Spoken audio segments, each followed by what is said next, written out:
যুবক ভাইরা, আমি তোমাদের দুইটা পাও ধরে বলে যাই, তোমরা যারা বিদেশ প্রবাসী জীবনে একবার গেছো তারা জানো প্রবাসী জীবন কত কষ্টের।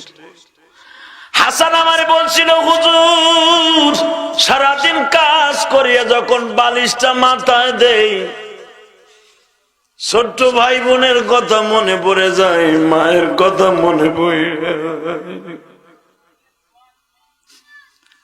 মালয়েশিয়ার ভিতরে লক্ষ লক্ষ যুবক আছে বাবা, অবৈধ।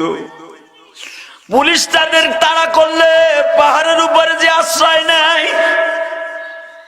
কারণ মালয়েশিয়ার প্রশাসন এত কড়া বাবা। আমার বাংলাদেশের প্রশাসন অনেক ভালো, একটু দয়া মায়া আছে। মালয়েশিয়ান পুলিশের মধ্যে কোনো দয়া মায়া নেই।